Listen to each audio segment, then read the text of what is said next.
Hello and welcome to a live deprogram with Keri Smith. I am your host, Keri. Happy Easter weekend. I hope you had a great weekend. If you missed it, we did not do a live show on Friday at our usual time at 1 o'clock because we had a house concert on Friday night and we were preparing. And then I didn't announce it because I wasn't sure if we were going to be able to do it or not, but we ended up my husband and I figured out the tech and we were able to live stream the whole concert. So if you want to go and get a taste of that, if you want to go hear some of the music, it was a wonderful show. It's here on the channel. It's the entire show. We figured out some things with the tech, and I think next time it's going to be even better. We got some advice on what to do with the microphone, but the sound was, I have to say, the sound was really good compared to the first time we tried this on a phone. So it was much better. And I got to meet some of you guys in person. Some people came out for the show, and some people that I'd met before returned. And then, of course, met a lot of new people who are fans of my husband's music. And I just love these shows. It's something really special. It sort of takes you back in time. It feels like an old-fashioned sort of salon style show. And one of the performers, Duke Davis, is also a cowboy poet, and so he was doing some poetry, and there's music and poetry and good food and fellowship, and just it was great. So we do a few of these a year. I'll let you know. We don't have another one planned yet, but I'll let you know before the next one. If you are in the Austin area, I do have one other announcement though. April 27th. I haven't plugged it in a while, but now it's approaching. It is now April, so I should start mentioning it again. April 27th, I'm going to be moderating some panels at Mindfest, which is happening. It's coming back to Austin at the Vulcan, and there's going to be a whole amazing lineup of speakers, panels, discussions, comedy. Some of the people coming, I think a lot of the Timcast crew, Luke Radowski, um, I'm blanking on, oh man, Shane Cashman is going to be hosting this year. Alex Stein is going to be there. Lauren Chen, actual Justice Warrior, Sean Fitzgerald, Destiny. Some people, whenever I mention this or post about it, there are always people that complain about somebody who's on the, oh, why are you inviting that person or this person? Yes, there are going to be people on the left who come and people on the right. That's the whole point. It's having conversations and discussions, which we don't often do in this modern world anymore. In this culture, it seems that a lot of people are not able to talk to each other.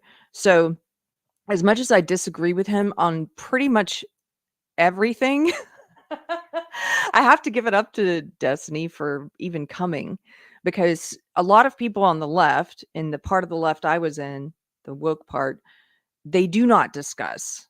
They're very cult-like. They won't engage in conversation, and they turn down requests to be at conferences like this. So for the ones who do come, like Jangles, he used to come to a lot of these, the Better Discourse conferences, at the very least, they are willing to come and try and defend their ideas. And that's the most you can ask of people. I think that's great. So there will be people there that you don't like. At the last one, I hosted the one last year at the Vulcan, and Destiny was on one of the panels, and then Alex Jones showed up, and that was just I don't know, what would you say, sparks flying on stage. But it was incredible to see that, to see those two people going back and forth. So I highly recommend these. You don't get to see a lot of stuff like this anymore. People don't have conversations anymore, and a lot of people will not engage in argumentation or trying to defend their opinions or an exchange of ideas. So anyway, April 27th, if you're in the Austin, Texas area, you can get more info at minds.com. And I'll be sharing the flyer with the ticket link again on the community page on YouTube, so you can grab that if you want. Okay. Hello. Yeah. Destiny just likes winning arguments. Not sure how sincere he is. Yeah, I don't know. I can't quite figure him out. I did see a discussion that he had with Jordan Peterson recently. I saw clips of it, and Jordan Peterson was giving him quite a spanking. And that was sort of that was fun. I saw people sharing some of those clips where I think he was outmatched, to say the least. That's just my opinion. But it's going to be great. So, thank you to Randy Wallen, who became a new member of the channel. Thank you, Randy. I saw Randy a lot this weekend. He was at our concert on Friday, and then I saw him at church. And thank you, Randy, for supporting the channel. I should say, I always forget, if you have been coming here for a while, if you enjoy the content, and if you want to support the channel, you can do so in a number of ways. Here at YouTube, you can become a channel member for, I think it's as little as $1 a month. You can leave a super chat. You can find the links in the banner there for Subscribestar, Patreon, and Locals. Those are 3 different platforms where you can support the show, and if you are interested in doing so, and I appreciate those of you who do. Thank you so much. We have another pop culture coming up this Wednesday night. Mystery Chris is back. So our regular time, Wednesday, 8:00 Central, I'll be back with Mystery Chris, and that's going to be a fun show. I hope to see some of you folks there. So I think that's it. I think that's it with the announcements. If there's anything you wanted me to, anything I missed or anything you wanted me to comment on, let me know. Okay. I've had a lot of thoughts swirling in my head the past few weeks. And I don't know if you guys are online as much as I am. Maybe you've seen some of this. I covered it a week ago. I sort of finally said something about it when I did the video. It's called Beware of False Prophets. If you want to go and check that one out, where I specifically addressed Nick Fuentes, who is a supposed right-wing buffoon, clown, white supremacist, anti-Semite, who seems to be trending lately and growing in popularity after having been sort of roundly mocked by everyone for a long time. He's suddenly being invited to more mainstream shows, and people are sharing their audience, putting him in front of their audience, which I don't think is a wise idea. Um, I talked a lot about him in that video. I probably will come back to that a little bit in this one because I think it relates. But there are some people who think he's a Fed. They've posted video footage of him at the Capitol on January 6th with a bullhorn. I've seen the footage encouraging people to storm the Capitol. And it's weird because he wasn't one of the people prosecuted, and many people have been unfairly held, imprisoned, prosecuted. But he wasn't, which is kind of strange considering that he is there on video encouraging people.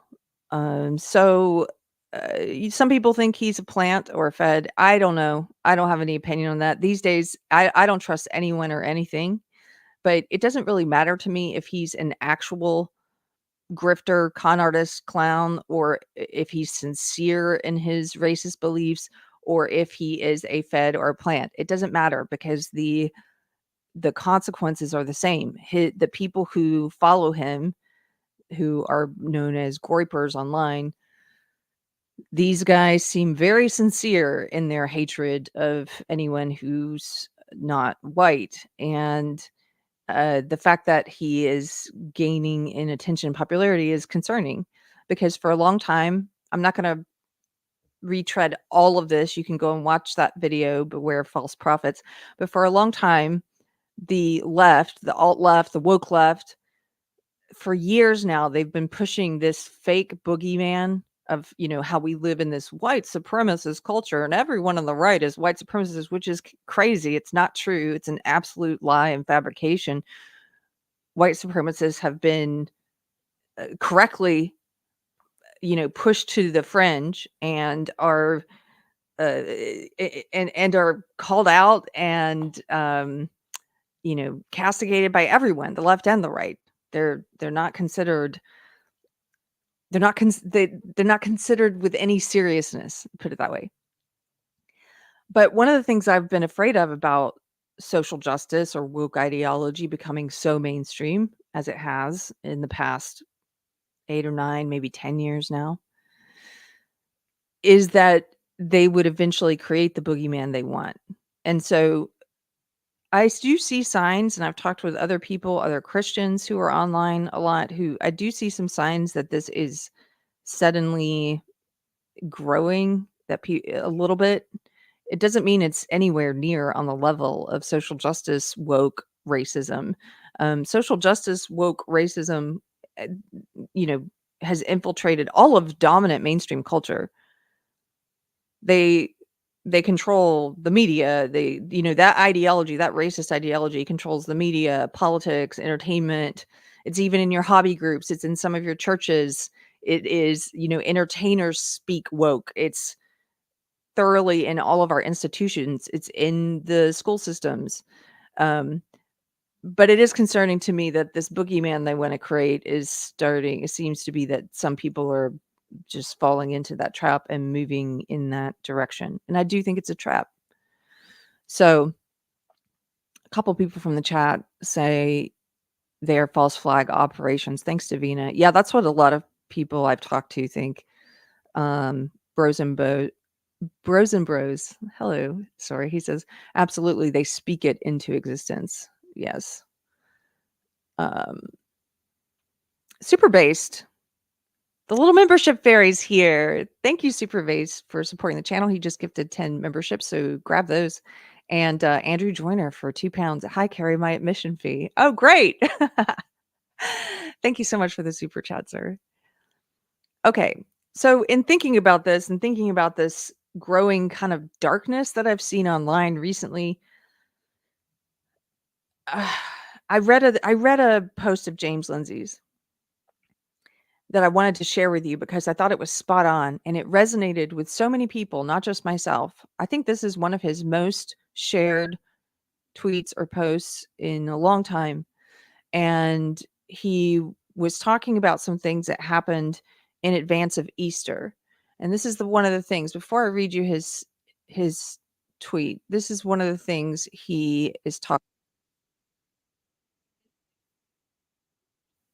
President Biden on Good Friday declared that March 31st, which was Easter Sunday, this Easter, yesterday, would be the Transgender Day of Visibility. So here's his proclamation. I saw some people online saying, is this real? Did this really happen? Yes, here it is on the White House website. And speaking of clowns, Joe Biden, this is what the president thinks it's important, or, the people running the president think it's important to be doing on Good Friday. So they put out this proclamation on Transgender Day of Visibility 2024. They put this out on Friday, Good Friday. They know it's Easter. They've got an Easter bunny and some eggs, the secular acknowledgement that it's Easter coming up. So, think about how many people are involved in putting this together and selecting the day and putting out the proclamation, the announcement. They knew it was Easter. They did this on purpose. Yes. I've seen people saying that. Yes, it's deliberate. Here's his proclamation. On Transgender Day of Visibility, we honor the extraordinary courage and contributions of transgender Americans and reaffirm our nation's commitment to forming a more perfect union where all people are created equal and treated equally throughout their lives. You might be wondering how we got here in 2024, where, historically, it's less than 1% of people who have struggled with gender dysphoria, which used to be in the DSM. I think, is it still in the DSM? They keep editing the entry, but it's a mental illness where you are not comfortable in your body, your biological sex. It's something like 0.01%, 0.1%, I believe, of people who've struggled with it. And we've covered this many times on the channel. It has now become a part of social justice woke ideology, which is an ideology that says the best way to look at the world is as I struggle for power among identity groups. And if we just redistribute power among identity groups and treat people differently and judge them and treat them differently based on what identity groups they're in, then we can redistribute power and we'll reach some kind of equality, right? A more perfect union, he says. It's a mutated form of Marxism, except instead of being based around class and wealth, it's based around identity and power.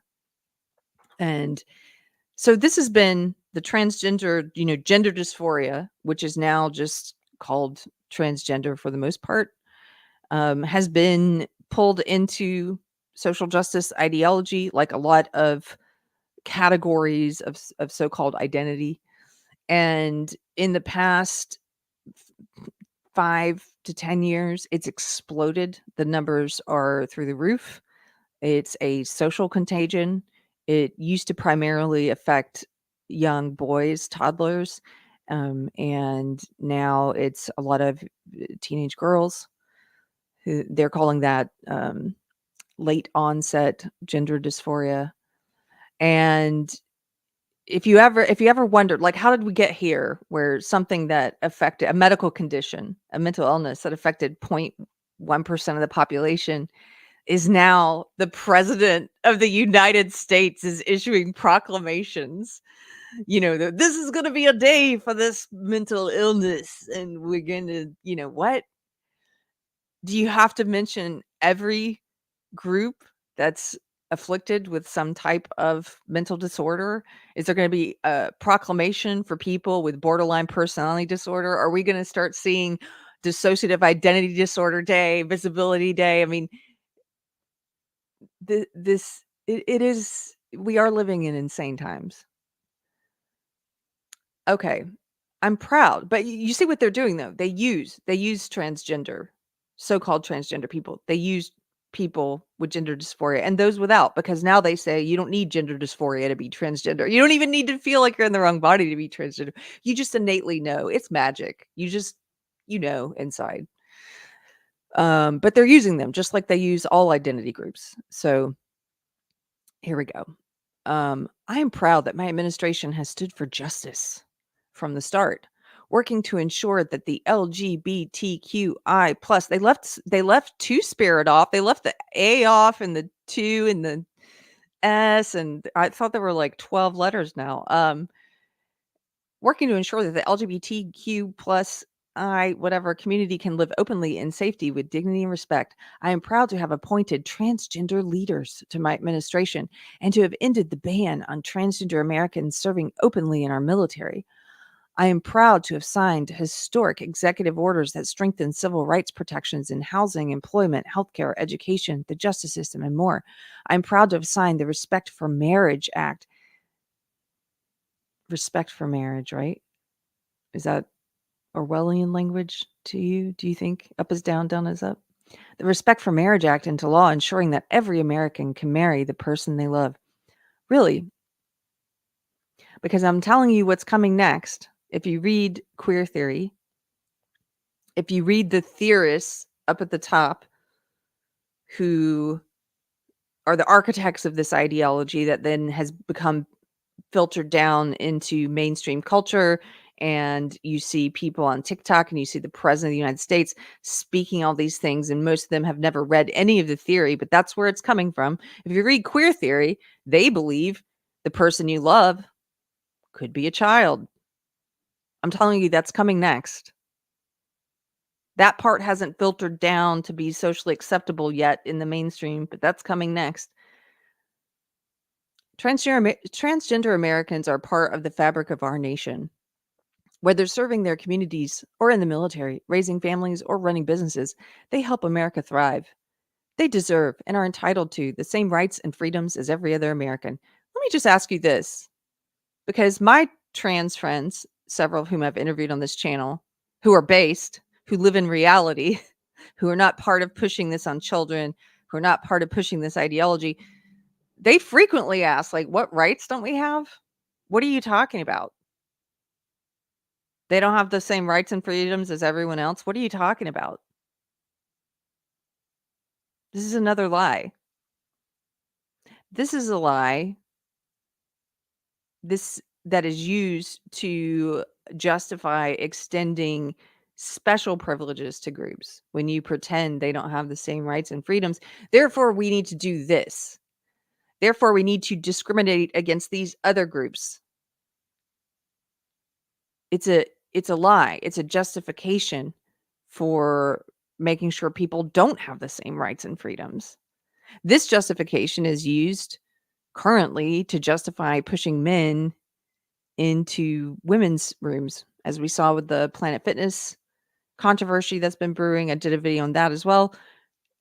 This is what's used to justify for them to make the moral judgment that how a man feels about himself and whether or not he feels like he should be a woman is more important than the safety of women and young girls in a room with showers and changing area and bathrooms. And Planet Fitness made a moral judgment and said, yes, it is. The feelings of the man are more important.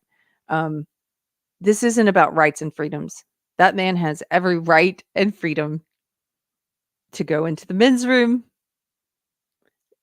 It's about special privileges. They deserve and are entitled to the same rights and freedoms as every other American, including the most fundamental freedom to be their true selves.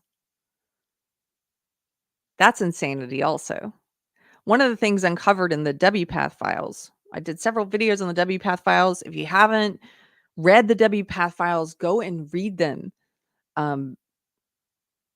These are the files that, journalists put together this report, all of these leaked internal documents and videos from the World Professional Association for Transgender Health, where in those videos, there were several things they revealed. One, they knew that they were sterilizing kids. They also, number two, they knew kids were not capable of giving consent to this and did not understand what they were agreeing to. Number three, they knew they were harming people and they continue to do this and to push this. But one of the weird little things, there were lots of little weird things revealed in these files too. And one of the weird things in there were these doctors talking back and forth about patients of theirs who were transabled, who had bodily integrity identity disorders, what they're calling it, BIID, who identify as their true self of being disabled. And they were coming to doctors and saying, hey, can you cut my arm off? I identify as someone who doesn't have an arm. They're asking to be mutilated. And so these doctors are actually going back and forth in the WPATH files and saying, well, I don't really see the difference between this and what we're doing when it comes to people who identify as a different sex and the surgeries that we're doing in that case, right? It's crazy.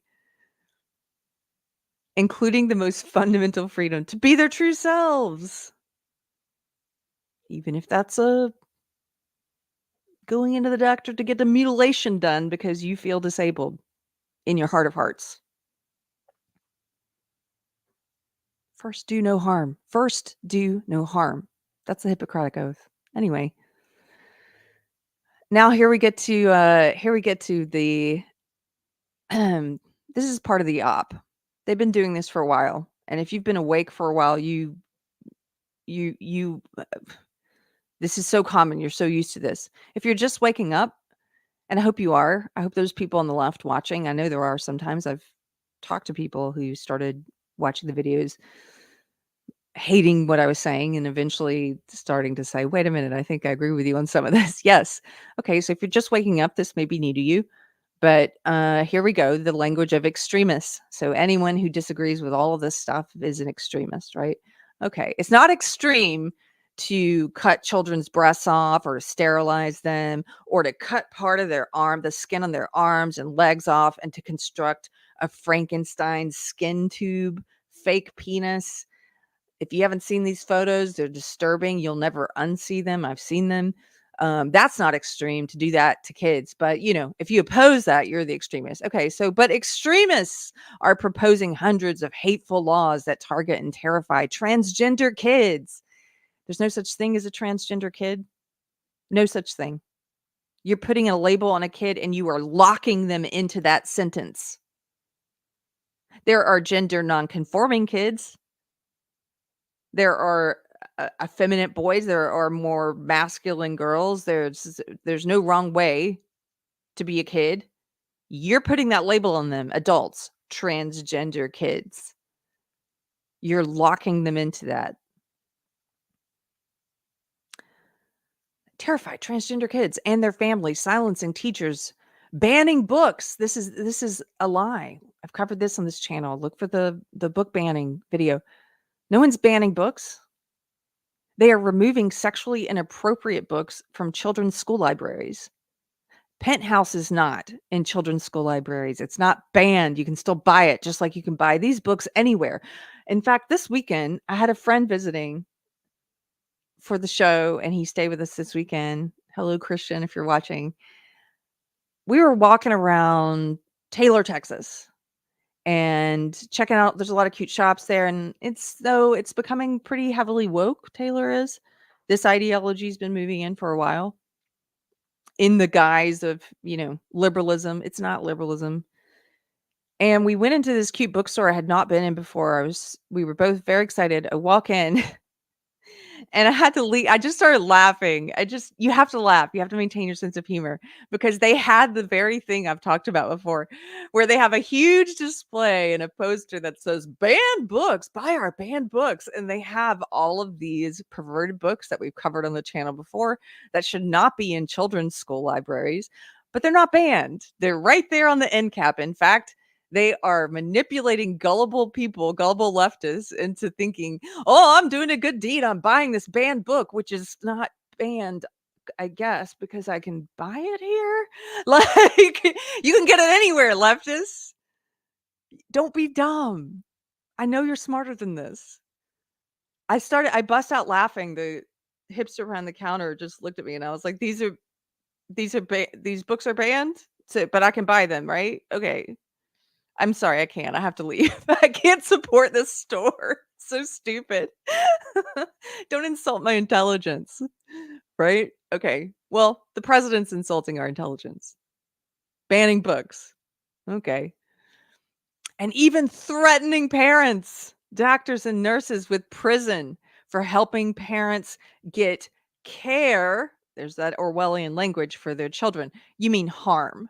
Helping parents harm their children. They should be in prison. They should be in prison. Because it's child abuse. Because you're mutilating and sterilizing children who cannot consent. We acknowledge in this society, I'm sure the president, I'd like to ask him, do you acknowledge that children cannot consent to sex with adults? Do you acknowledge they cannot consent? We don't allow them to buy cigarettes. We don't allow them to get tattoos. We don't say, well, sure, in your heart of hearts, you want to do this. You want to buy that alcohol, drink it. You're a full adult human. Oh, child. Wait, you're a child. Guess, yeah, we're not going to let you do that. Right. Does he believe they can consent to these other things? We don't allow them to drive. We don't allow them to buy guns. But suddenly we're like, hey, it's care to pretend that they can consent to having their body parts mutilated, to being sterilized for life.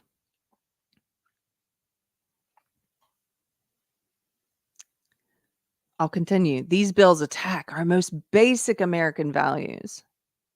The freedom to be yourself. The freedom to make your own healthcare decisions. Wow, what happened to that the past few years, right? Remember when this President Biden was threatening us with a winter of severe illness and death if we didn't comply? I didn't comply. I was sitting there waiting for that winter. They tried the carrot. Go and get this medical intervention, this experimental medical intervention that hasn't been around long enough for longitudinal studies. If you don't get it, well, first they tried the carrot. If you get it, we'll give you a donut, we'll give you a beer, we'll give you, all the little carrots they were dangling. Then it became coercion. You'll lose your job. I interviewed people some of whom lost their jobs, some of whom were being threatened with losing their job, many of whom worked in the healthcare industry. It was a roundtable of people. Some of them kept their identities private, did not show their face in that roundtable. YouTube took the video down because remember when during all that craziness, you weren't allowed to talk about this? They did not stand up for our freedom to make our own healthcare decisions. This government threatened us. When the carrot didn't work, they used the stick. They supported states. Some states would not allow people who didn't have their vax card to go into restaurants or cafes to work. I interviewed a woman, Lisa Hansen, a grandmother. They put her in jail for opening her cafe during the lockdowns. They did not allow her to make her own medical decisions, her own healthcare decisions. These people are snakes. This whole thing is full of lies. They're not pro-choice. That's something I learned during the COVID years. They're not pro-choice. They use that because they know some people are pro-choice. They do believe in bodily autonomy. They do believe the government doesn't have a right to force healthcare decisions on you. And these people are not pro-choice. They're just pro-abortion. We saw that they wanted to force the jab on people. They wanted to force masks on children despite the harm it caused. They called that care too.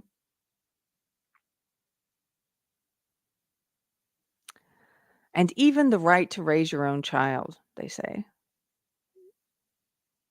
Pretty crazy because these same people believe in, there's a case going through the courts in Texas right now.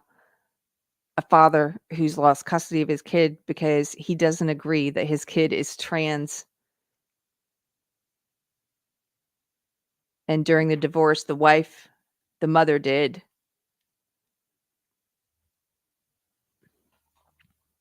Let's continue. It's no surprise that the bullying and discrimination that transgender Americans face, what is that? Where is that? Is worsening our nation's mental health crisis, leading half of transgender youth to consider suicide in the past year. Again, correlation is not causation. Look up the studies about suicidal ideation. This so-called gender-affirming care, this sterilization, mutilation, it does nothing to the suicide stats among children who are confused, many of whom have other mental health illnesses, like other mental health disorders, comorbidities. Okay, at the same time, an epidemic of violence against transgender women and girls, especially women and girls of color, continues to take too many lives. This is a lie. Another outright lie. This whole thing is propaganda. Let me be clear, all of these attacks are un-American and must end. No one should have to be brave just to be themselves. At the same time, my administration is working to stop the bullying and harassment of transgender children and their families. Where is that? The Department of Justice has taken action to push back against extreme and un-American state laws targeting transgender youth and their family. You mean the laws that we shouldn't have had to create because it should already be covered under existing child abuse laws? But I guess we have to spell things out now since these guys have completely destroyed the meaning of words. They use care when they mean harm.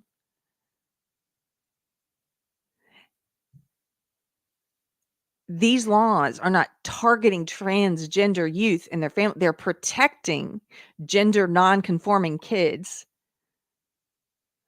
from predators in the medical establishment, from, in some cases, their own parents who are caught up in this circus and are completely neglecting their duty as parents. These laws are to protect those children until they're adults and they can make their own decision. My administration is also providing dedicated emergency mental health support through our nationwide suicide and crisis lifeline, and any LGBTQ plus IA whatever young person. Again, why are you putting these labels on children?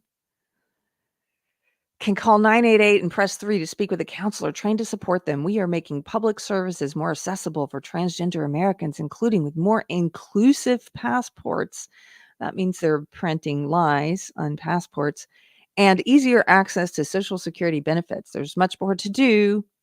I continue to call on the Congress to pass the Equality Act to codify civil rights protections for all LGBTQ plus IA2A whatever Americans.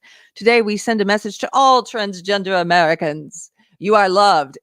Does this sound like the language of the President of the United States? Is this what our leaders sound like? Listen to this feminized, cult-like, programming kind of language coming from the office of the President of the United States. Today, we send a message to all transgender Americans. You are loved. You are heard. You are understood. You belong. That's cult speak. That's Stuart Smalley from SNL. Do you remember SNL? Do you remember Stuart Smalley? You belong. This is groomer speak. This is abuser speak. Manipulator speak. This is probably, to me, the creepiest part of the whole proclamation. You are loved. You are heard. This is my job as the president. It's not to manage the economy or to protect our borders or to make sure that, your taxes are used wisely. My job is to be a mommy. You are loved. You are heard. You are understood. You belong. You are America, and my entire administration and I have your back. We love you. You are loved. Oh, it's so creepy. It's so creepy. It is not the job of the government to love. That's why I say it sounds like abuser speak. It sounds like groomer speak. The job, you've got these institutions that, if you have a healthy society, you've got these 3 institutions: the family, the church, the state. Ours is all out of whack. We currently have the state trying to do the job of the family and the church and failing at doing the job of the state. We've got the state here talking like an overbearing mommy.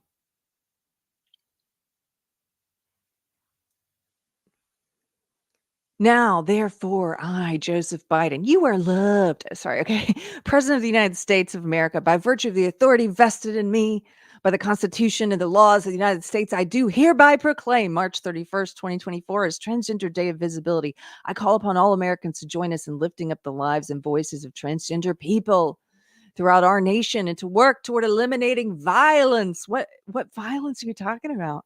And discrimination based on gender identity, which is a made up thing. All of this is made up. All of this. In witness whereof I have hereunto set my hand on this 29th day of March in the year of our Lord. Oh, wow. The Lord makes an appearance in the proclamation where he's saying that Easter is now Transgender Day of Visibility. The Lord makes an appearance here at the end in the year of our Lord. I think would that qualify as taking the Lord's name in vain? 2024, and of the independence of the United States of America, the 248th, Joseph R. Biden. That's the proclamation. So, there was something else that happened, but again, before I get to what I think are some very wise words from James Lindsay and also from my pastor, we're going to look at some wise words from an atheist who I greatly respect, one of my friends, and also my pastor, who I greatly respect, who's a Christian, who they have very similar advice. I think they're both very wise people. I need just a moment of levity. So this was Biden at the Easter egg um, celebration at the White House. So just a moment of levity here. We'll hear directly from the president. By the way, they did not allow any Christian symbols on any of the Easter eggs. They were not allowed to paint any religious symbols, and Easter's a Christian holiday. It's about Christ, but wouldn't want to do that. That would be, I guess, extreme and bigoted and discriminatory to allow a child to paint a cross on an Easter egg. So they did this thing with bunnies. Here we go. And I'm coming down to do that Easter egg roll in just a minute. Thank you all so very, very much. Thanks, everybody. And by the way, say hello to oyster bunnies. Come on up, bunnies. Get up here so they can see you. God bless you all. Enjoy the day. And I'm coming down to do that Easter egg One roll more in just a time. minute. Thank you all so very, very much. Thanks, everybody. And by the way, say hello to oyster bunnies. Come on up, bunnies. Get up here so they can see you. Oyster bunnies. Okay, that's just a little moment of levity there. What's he talking about? The funny thing is in the comments there, oyster bunnies, some GOP account on Twitter shared that, which, it's funny, why not share it? And in the comments there are these very angry leftists, they're like, "Stop making fun of someone with a mental disorder." It's like, I saw a friend she said, "But he's the president? Are you just admitting that he's like mentally impaired?" They're like, "Quit making fun of someone with a mental impairment. Is the president?" Like, shouldn't be doing this job anymore? If you really think that's the problem here? Okay. Anyway, oyster bunnies. Happy Oyster Monday.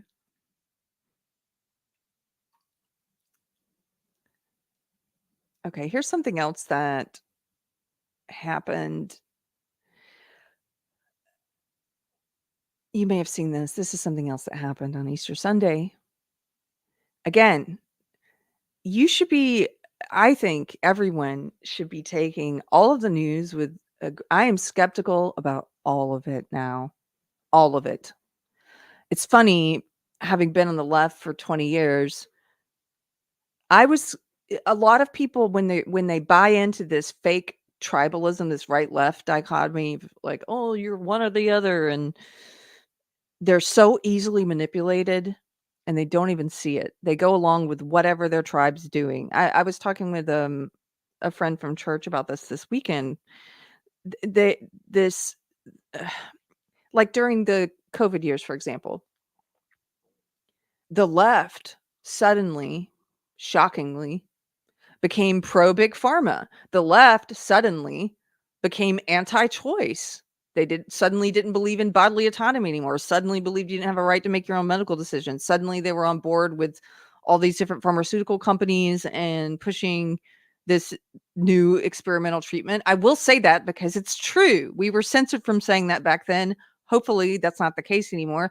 It is factually true that if that shot had not been around long enough for longitudinal studies, it still hasn't been. So it's accurate language.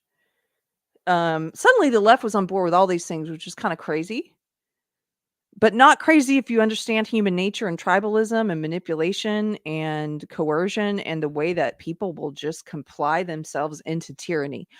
All the powers that be had to do was say, hey, the left is doing this in response to whatever, insert XYZ event, happen to be COVID. The left is going to be doing this, the right is going to be doing this, and then people just fall in line. Not everyone, but about maybe 75% of people just fall in line. I saw the sincere,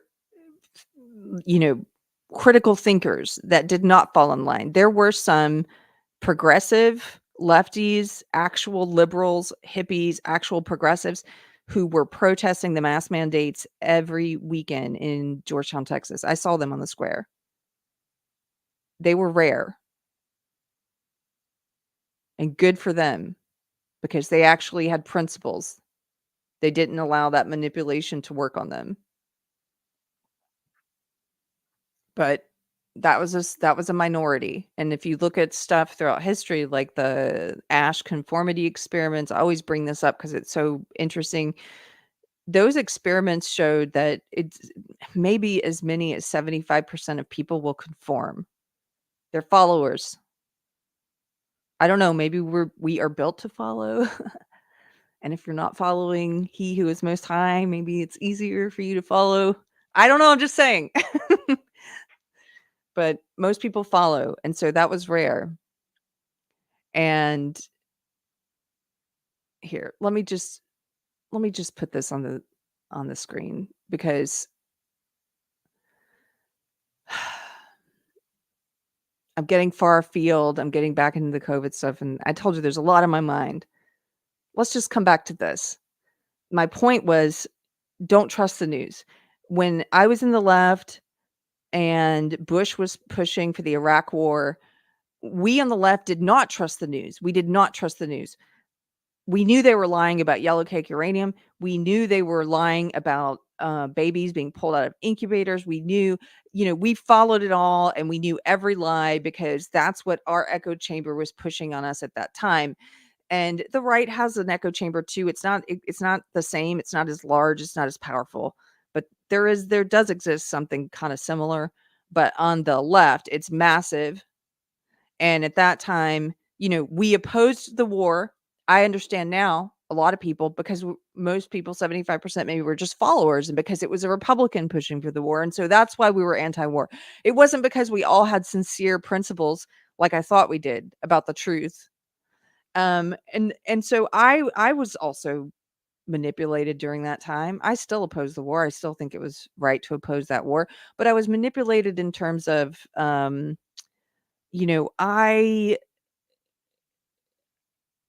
I believed this stupid thing that it was, Republicans are always for war and the liberals are always against. No, not true. Not true. All they have to do is tell you, well, now the left's doing this and the left gets on board. Look at how excited they are with the Ukraine thing. They get on board. But after that ended, I forgot that we didn't trust the news for a long time. CNN was pushing the Iraq war. They were pushing the yellow cake lies. We could see the left was like aware. We're like, look at this, the CIA and CNN and the media, and they're all working together to push these known lies to get us into war. This is crazy. And then after that, it's like the left just forgot that the media lies.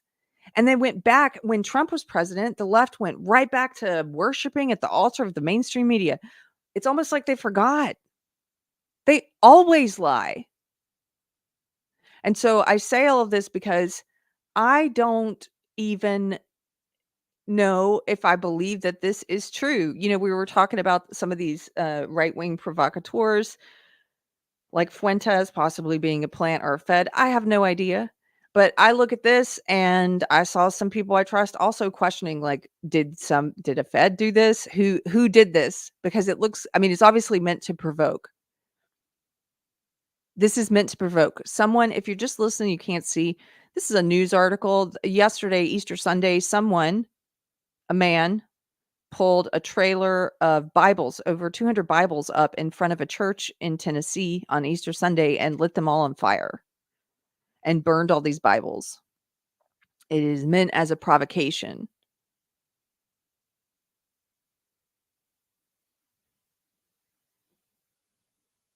I don't know. It could be some random leftist Christian hater, or it could be something being done to provoke. I don't know. But people are rightly upset because the president has not mentioned this. And as we just saw, the president is now weighing in on all kinds of ridiculous, trivial nonsense.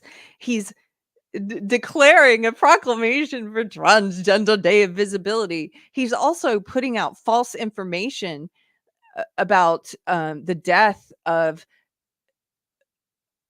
individual citizens if it fits a narrative.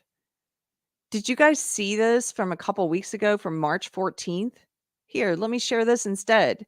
The reason why people are asking, why hasn't the president said anything? Because he says thing about the he speaks up now about the most trivial nonsense, and he speaks up about individual acts of violence or death or suicide. He speaks up, but only when it fits a narrative. He's not going to say anything about this kind of violence or this kind of extremism or this kind of hate. He's not going to say that.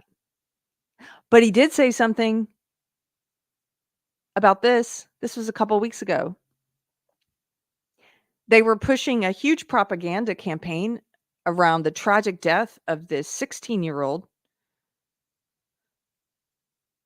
who said she was non-binary. She went by the name of Nex. I forget her real name, so, I don't mind calling her Nex.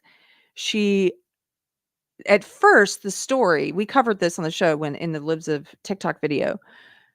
At first, they were pushing a story that this 16-year-old, supposedly non-binary teenager was beat to death in a bathroom at a school, and that it was Libs of TikTok's fault because a few years ago, before that child even went to that school, Libs of TikTok had called out one of the teachers there for some inappropriate videos.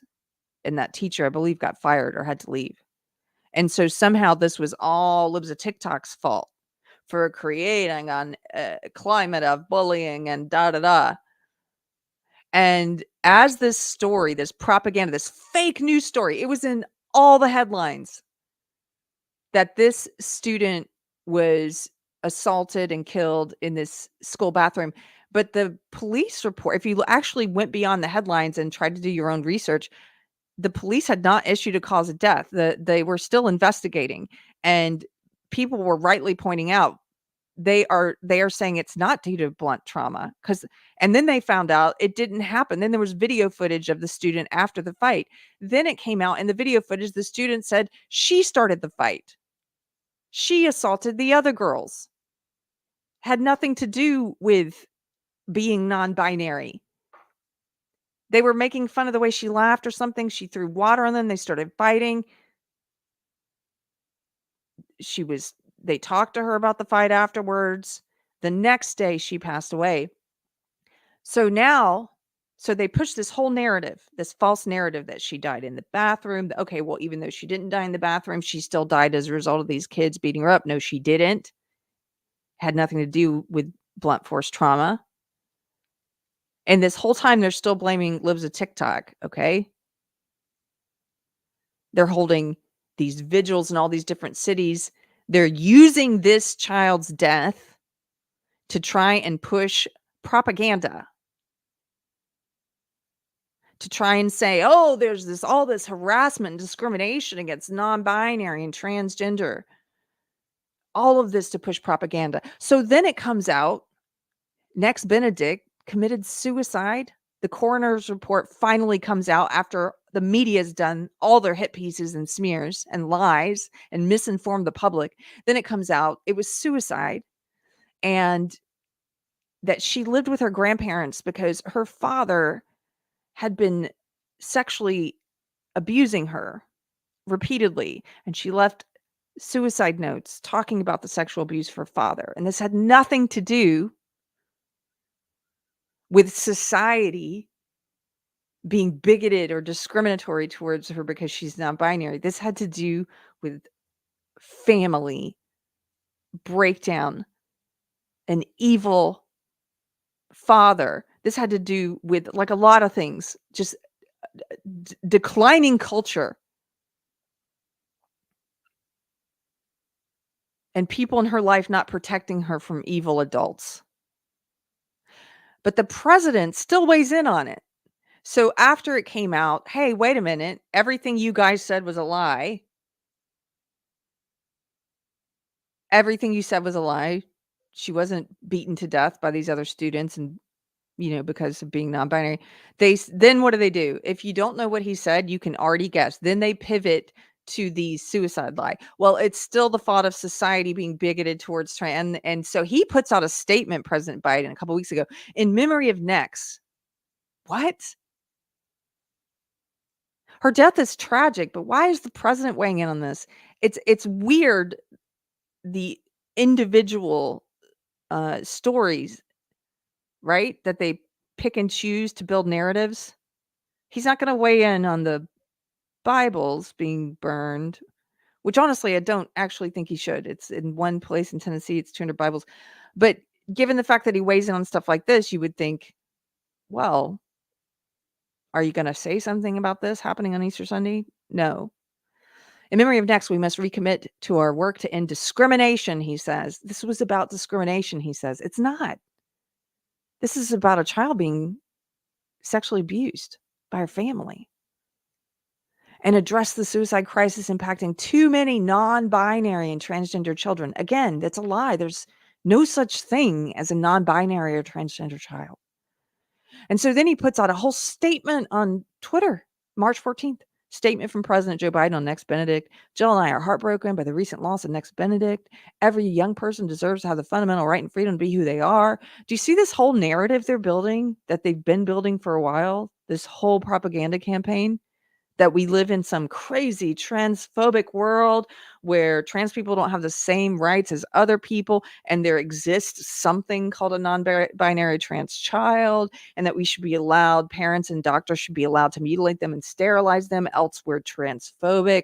Like, it goes on and on, his statement. He put this out, but is he going to say anything about this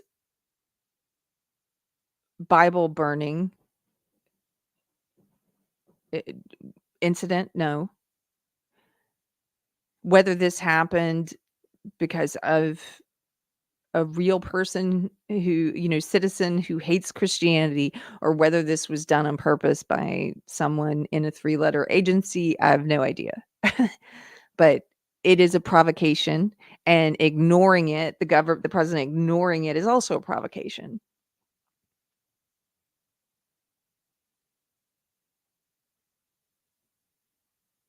I'm going to share this piece here from the National Review. This is very short. I just liked what they had to say. They put this out yesterday on Easter Sunday about Biden's Easter Transgender Day of Visibility.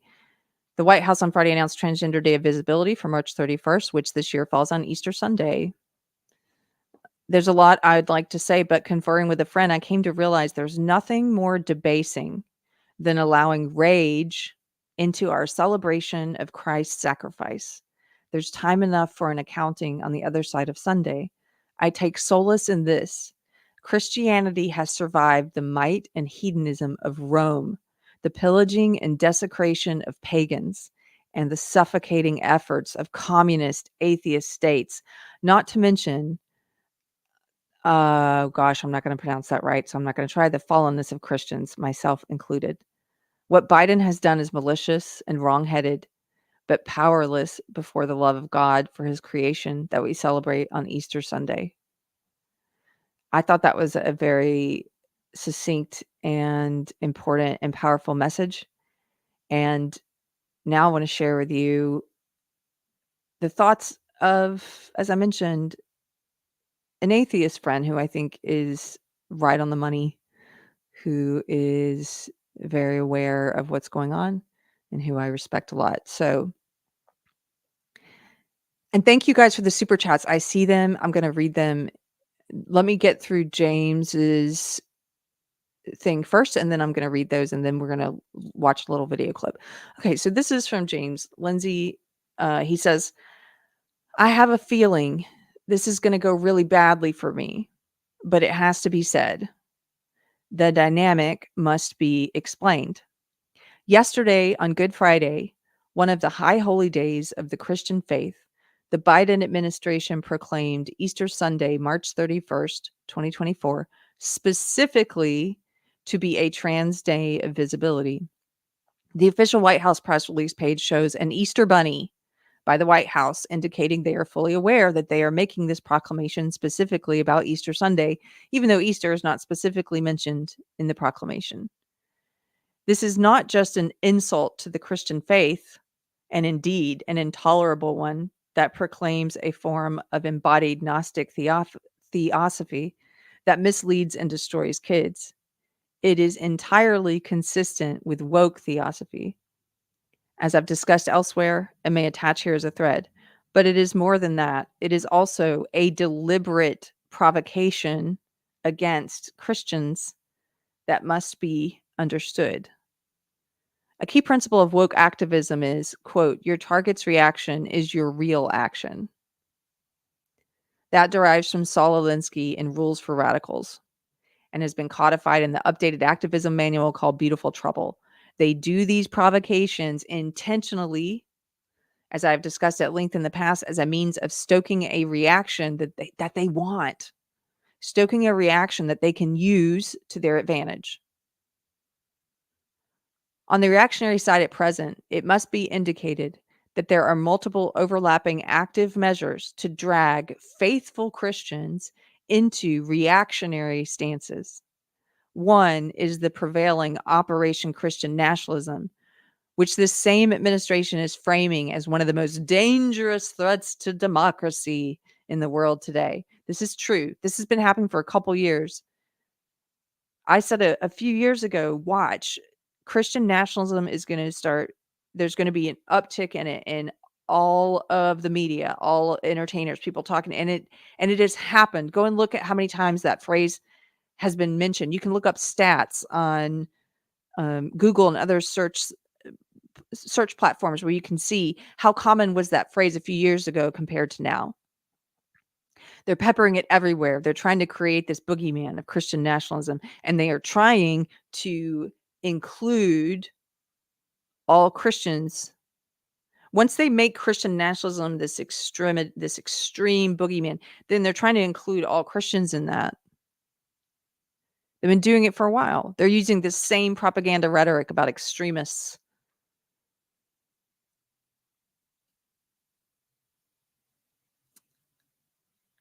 Another is that the more local and specific radicalization attempt during Holy Week that follows the Christian rhetoric of Christ as King, which has been successfully tied to an anti-Semitic trope, an active measure meant to drive a wedge between Christians and Jews and Christians and Christians. This is true. I'm not going to retread the whole thing, but in the video from last week, Beware of False Prophets, where I talked about Nick Fuentes, I covered this. I am a Christian. I believe, of course, Christ is King. But there are anti-Semites who've been posting that, and there are non-believers, and there are people who've said that Christians should not be able to hold public office. People who've said they hate Christians, that Christians should have their kids taken away from them so they can't groom them into Christianity. There are Christian haters who are posting Christ is King right now. Why is that happening? Ask yourself that. I covered this in that video. There are tons of racists and anti-Semites posting it right now. Why? They're trying to pervert the meaning of Christ is King. As my friend Samuel Say said, they're putting a crown of thorns on Christ's head when they do that. They are attempting to pervert that phrase and make it mean something else. And struggle session you and say it, say it, say it. I don't play games with evildoers. And that's what they're doing online right now, is they're trying to get people to play games with them. One comparison that a lot of people made last week is that, think of the phrase Black Lives Matter, for example. That's a great bit of propaganda. Black lives do matter. Of course they do. But that's not what that phrase means, capitalized in that way. Say it, say it, say it. Put it on your profile. No.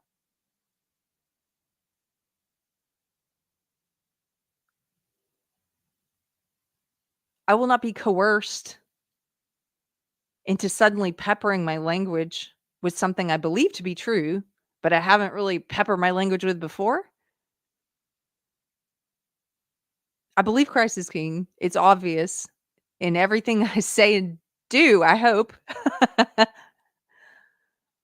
But I'm not going to be coerced by racists and anti-Semites. I'm not going to fall into this stupid trap of spamming that everywhere like they are, that these non-believers are, like these hateful, unchristian racists are. I will not be part of subverting the meaning of that phrase. That has been happening. And he's right about why it's happening. An active measure meant to drive a wedge between Christians and Jews and Christians and Christians. I'm very grateful for the comments I got on the Beware of False Prophets video, because there were several believers in that comment section who said, I didn't understand what was going on. Thank you for this. And thank you. I appreciate that. Is so encouraging to me, because my point in talking about it is the same as my point in talking about social justice, is to help explain it better. It doesn't mean it's not true. I'm not even saying don't say it. I just said it. All I'm saying is be discerning and be aware of what these people are doing, of what evildoers are doing. Be aware of it.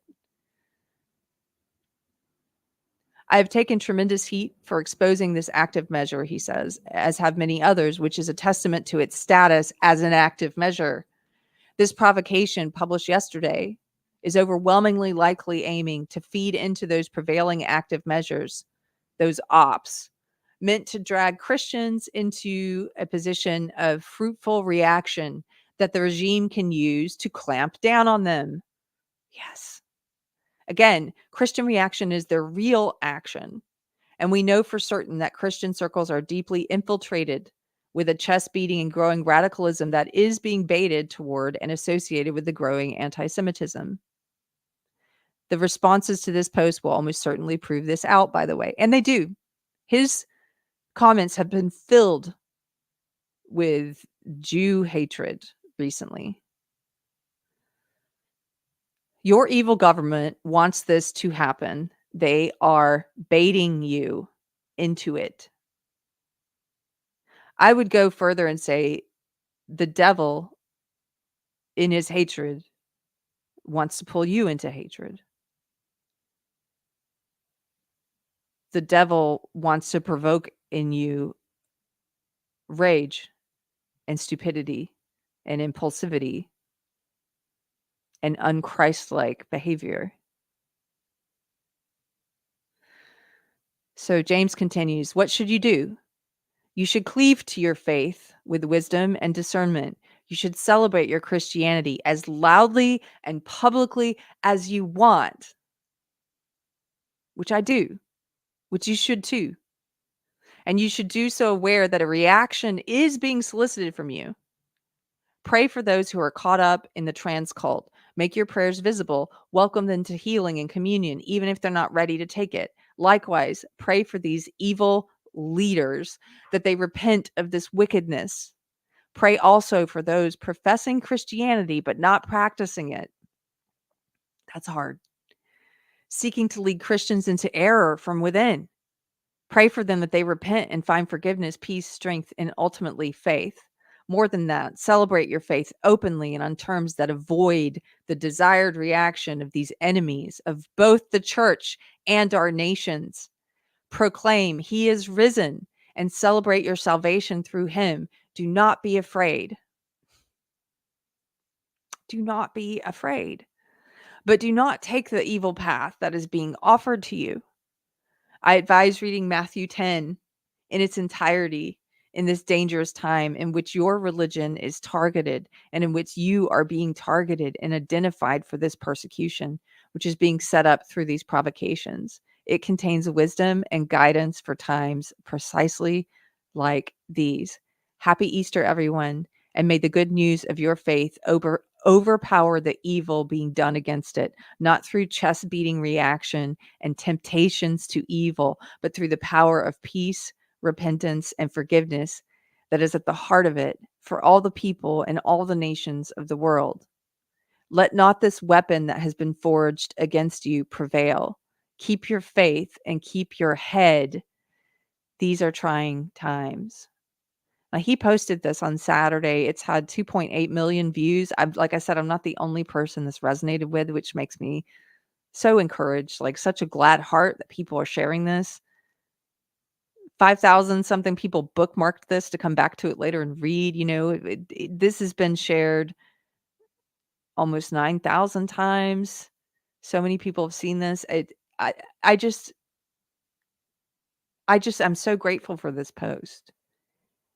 And it's funny because if you're a Christian, this is going to sound probably like coincidence if you're a non-believer. And maybe you can call it that. Maybe it is. I don't know. It's not coincidence to me. But oftentimes I find God like pointing me towards something in scripture or through words of friends or different bits of wisdom that are all pointing towards the same thing happen at the same time. Have you guys ever had that happen to you as a Christian where it's like you can't stop thinking about a bit of scripture and then you get to church on Sunday and that happens to be the scripture that they're reading from, and then someone mentions it to you in some other conversation and then you hear it again and it's just this sort of multiple impressions of the same thing, except not from marketers, from God. It's like, pay attention to this. I need a few of those because sometimes I can be a little oblivious and God's like, I'm going to have to hit you over the head with this, right? Okay, Matthew 10, he mentions. I've been reading Matthew 10. I've got it pulled up here. I want to read some of that in a second.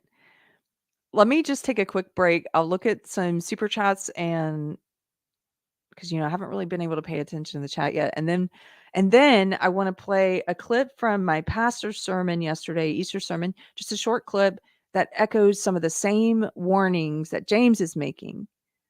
Warnings about being discerning and fear not, because when you're afraid, as my pastor said, you're more likely to be tempted into evil, or you're more likely to be manipulated and used and provoked. Be not afraid. Okay. Wow.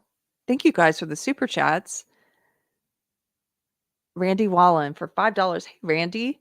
Fuentes is just this generation's version of Tom Metzger and David Duke. They are evil. Whether psyops or not, they serve just to sow evil. Yes, I completely agree. Thank you for supporting the channel. Thank you for that. To me, in the end, it doesn't matter whether he's a Fed or not because the result is the same. He's sowing division and chaos and evil. And the people listening to him, many of them are sincerely buying into it, whether he's a grifter or a sincere racist or a Fed. I lean towards either grifter or Fed. I don't think he sincerely believes anything he says. Like a lot of con artists, I think he just says whatever in the service of sowing chaos and gaining money, power, fame. Thank you for that, Randy. Savrix for $9.99. Thanks for supporting the channel. Here, let me take this down. Savrix says, weak psyches, highly suggestible to deconstructionist ideologies, and they're becoming pre-offended by almost anything and everything and condemning people, even if it doesn't exist in that moment or form at all. That makes sense. Yes. Weak people who are pre-offended, and you can see this happening obviously this happens on the left all the time. But this can happen on the right too. I've seen it.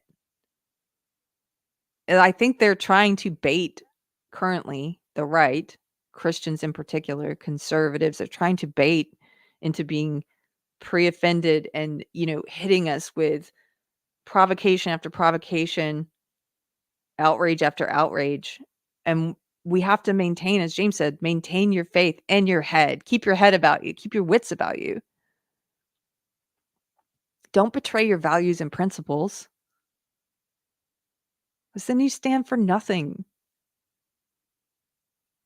Super Base for $2 Super Base, thank you, says, weird, Twitter removed me from following your page.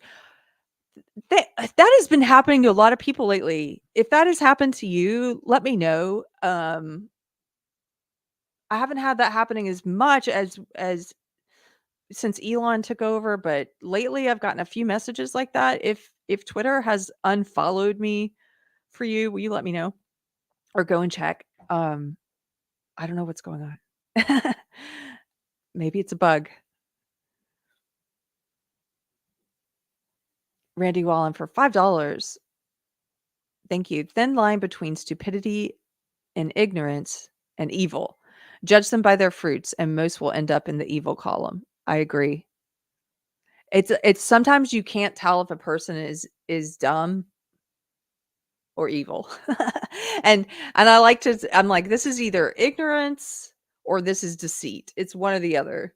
Sometimes it's, are you lying or are you not aware that you're saying things that are false? And then but the end is kind of, does it matter? Because either way they're spreading untruths. I like to assume the best. I like to assume the best, which would mean if they're saying things that are not true, they're ignorant. But you never know. Just as you say, that's a good rule of thumb. Judge them by their fruits. Thank you, Randy. Super Base for $5. Do you have 2 Twitter accounts or is there an imposter? Curious as many people follow the unverified one. Well, which one is that? You could drop it. You don't have to leave another super chat. Just drop it in the chat. I don't know which one you're talking about. My handle is here. I'll put it on the screen. I have 2, one that's mine, and then we have one for show announcements. If you are on X or Twitter, pretty much anywhere online, you can find me at Real Keri Smith, Keri Smith. And then if you want to follow just to see when the shows are happening for show announcements, it's _ deprogrammed. So now you've got me concerned that there's I don't know, but that's it. Real Keri Smith and _ deprogrammed.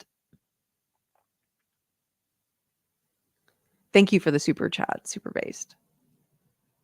John Thomas, member for 2 months. Thank you, John. He says supposedly he has issued it 3/31 every year, evil. He has issued it before, since he became president. I don't know if he changed the date or not, but regardless, they knew it was Easter.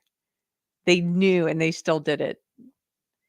If it had fallen on a high, a holy day for Islam, would they have still done this? I don't think so. Because in social justice and woke ideology, they say that Islam is one of the oppressed groups. So they would not have risked that offense. Somebody would have said, oh, that'll be problematic. Let's make it this other date this year. Either way, it's ridiculous that this is a date. This is a proclamation. Either way, that there is such a thing. Transgender Day of Visibility. As one of my friends said, when are they not visible? They won't allow us to forget. I'm talking here about the ideologues and the activists. They won't shut up about it. Brett Cohen for $5 Australian. Levity. Where do naughty rainbows go? To prisms. Gives them time to reflect. Oh, thank you, Brett. Thank you for the super chat and thank you for the joke. This is my kind of humor. I love it. Thank you. I'm going to come back to this one later. I'm going to pin it here. When we need a laugh, we'll come back to. I love wordplay. Elsid Barrett. Oh, thank you. Elsid gifted 10 memberships. Thanks for supporting the channel. So I assume people have grabbed those up by now because it took me a while to get to these. Thank you, Elsid. Colonel Sanders is here. Colonel Sanders, I was in a vintage shop a month or so ago and I saw a vintage Colonel Sanders clock. It's huge and it lights up from the 50s or 60s. But it was too much money and it's still there. If anybody saw that picture and wants that clock, I was just there this week. It's still there. No one's bought it yet. But it's a pretty cool clock. Anyway, Colonel Sanders for $5. Doing your own research has been illegal since 2020. It's me, G-Man. I'm not really Colonel Sanders. That's misinformation. Oh, hey, G-Man. I like it. You should stay the Colonel Sanders. Beard for $2 says truth is the first casualty in a war of narratives. Thank you for the super chat. And yes, it is. It is the first casualty. Everything is, everything's upside down. I think it helps if you're not a believer. I know this has been a very Christian heavy episode, and I'm going to round it out with a little clip here of my pastor's sermon. But if you're not a believer, but you understand what I'm saying, or maybe you're an atheist like James, who's just awake to what's happening and you're concerned about this is the time to read the dystopian fiction that the left claims to read, but they don't. They've never actually read it, I think, a lot of them. Now's the time to read George Orwell's 1984. It's never been more relevant in our lifetime. It's the time to read Animal Farm. It's the time to read Huxley's Brave New World. And this is if you don't go to, I mean, I would say if you're a believer, look at scripture, look at all the verses about woe to thee who substitutes sweet for bitter, bitter for sweet, good for bad, bad for good. That's the world that we're living in right now. Everything is upside down. Everything they say is a perversion, an inversion. They say care when they mean harm. They say woman when they mean man. I've been reading these articles recently about so-called trans women, but predators who've been convicted of murder or rape. One of the most recent ones I saw was he was convicted of both rape and murder of a child. After being convicted, he said he was a woman. They put him in a women's prison. He was just found having sex with one of the inmates there. And it's so crazy, this upside down world we live in, because they call him she in the headlines. She was raping so-and-so with her she-ness. This is not real. This is upside down.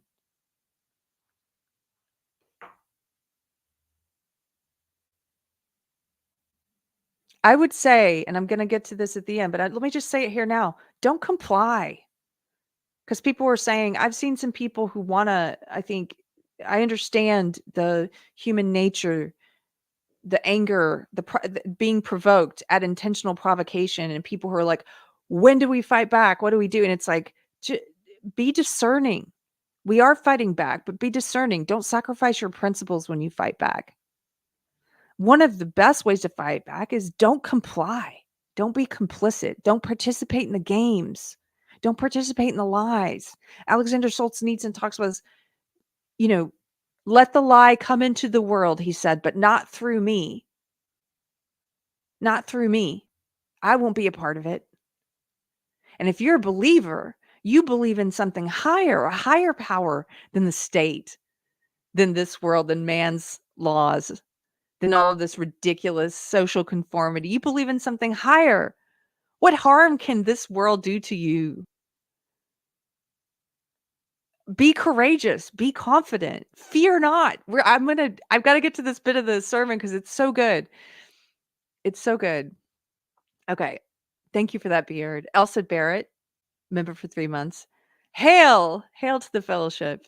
Elsa says, can you read Andy No's last YouTube community post? I hope everyone had a great Easter. I hope everyone had a great Easter as well. Let me see if I can find that. I am a fan of Andy's reporting.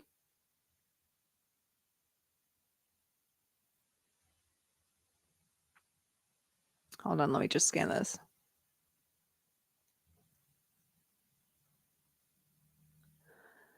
Okay, I've got it pulled up. I'll read it after. Let me finish these. Thank you, Elsa. Randy Wallen again. Thank you, Randy, for $10. He says, John Robb's Brave New War is great on how the same tech that allows globalization also lets small groups disrupt everything that we hold dear.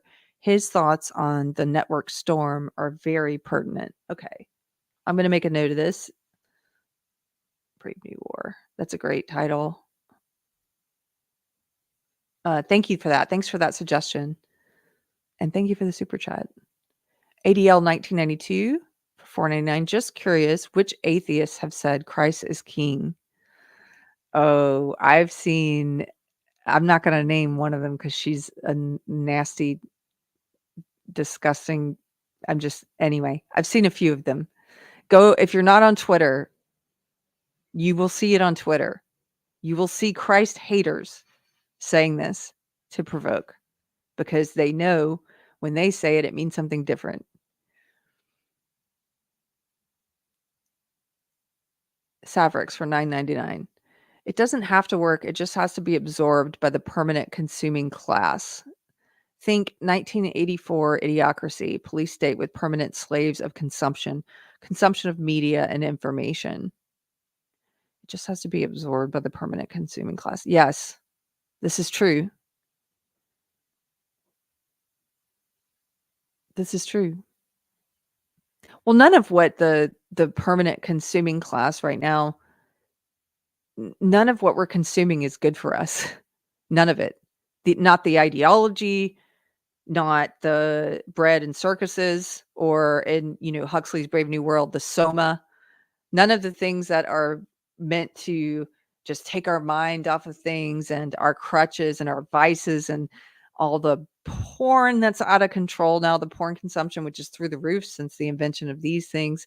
None of this is good for us. Look at the rising numbers of people, especially women, on pharmaceuticals and SSRIs and like our whole lifestyle, our whole culture. You can see it in people's health, their physical health and their psychological health. None of this, all of this stuff that we're consuming, the belief system of woke, to the crutches and vices, none of it is good for us. None of it's helping us. It doesn't work for us. But we're going to keep consuming it, I guess. The majority of people are.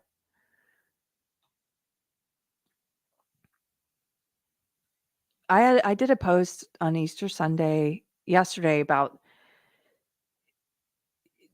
just thinking about, it was such a beautiful day, a beautiful Easter. I just woke up with this joy. I woke up with these songs in my head, it's so funny that, again, I think the way God works in terms of pointing you towards certain things, or again, non-believers will say this is coincidence, but okay. I woke up with two different songs in my head. One was a hymn, and it's the one about come home. Ye who are weary, come home. Softly and tenderly is the hymn. Hank Williams Sr. does a great old country version of it if you want to go listen to it. But it's about God calling his children home. This loving father calling his children home, like the prodigal son. And then I also had this George Strait country song in my head, Love Without End, Amen, which is about just between us. It says, fathers don't just love their children every now and then. It's love without end, amen. And it's about him and his father, but it's also about him and his heavenly father. When he gets to the pearly gates, if they knew half the things I'd done, they'd never let me in.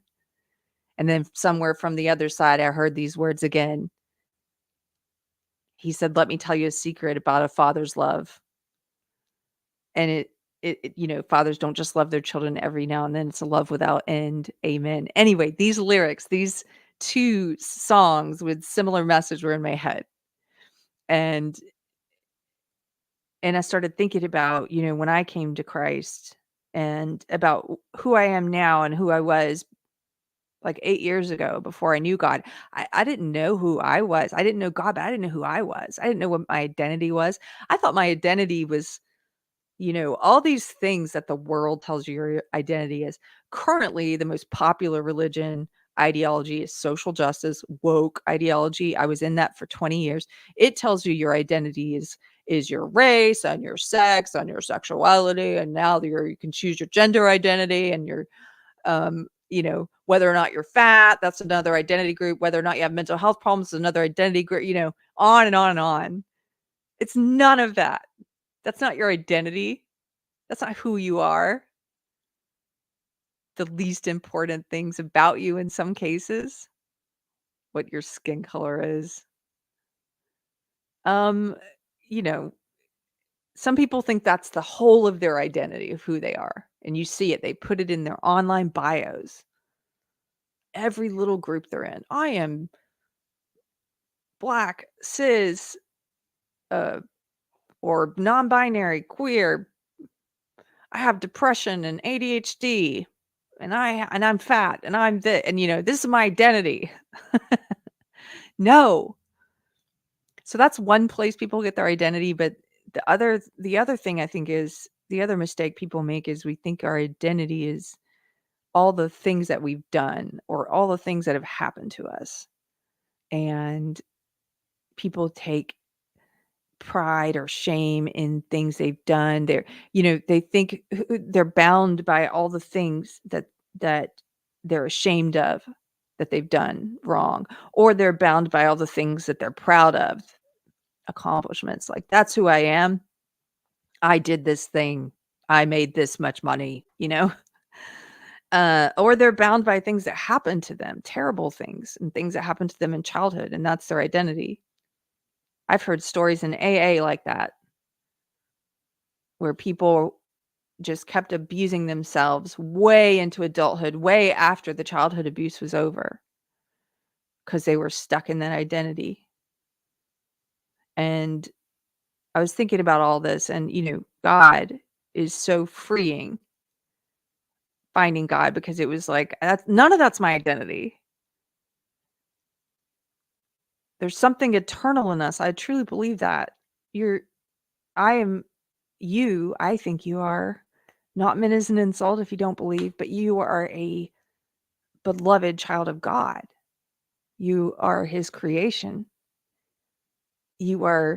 I was yearning to get back to God, and I didn't even know it. And that was like the last thing I would try. So I kind of, I was sharing these thoughts, and then I was thinking about this whole place that we're at culturally, where everything seems upside down and people are unhealthy psychologically, spiritually, physically. And I realized I've become that old lady that says you need Jesus. But it's true. I think you need Jesus. I'll be that stereotype. I don't care. The young me would be so embarrassed, but I think it's true. I don't think the other crutches, whatever you're going through, it's not going to be freeing like God is. So, okay, I want to end with this clip I've been building up. So I read that post from James Lindsay, who's an atheist, and I agreed with it, with what he's saying, with his warning, and how much grace and kindness he spoke with about Christianity. And then my pastor, in the sermon yesterday, he closed with something similar. And so I want to show this. Let's see.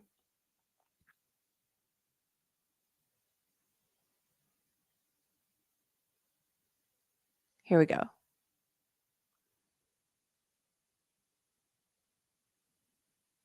Now he's talking about fear here, and he's talking about living with terror before the resurrection in the kind of world that you lived in. And so here, let's start. Final thing that's hard for us moderns to appreciate in this scene is that in the ancient world prior to Calvary, terror reigned. Pagans, for example, were ruled by capricious, vindictive, and petulant deities, the vain Olympians above and the scheming terrors and furies below, experiencing an almost suffocating sense of instability and inevitability. Fate was the primary cause of all things in the world.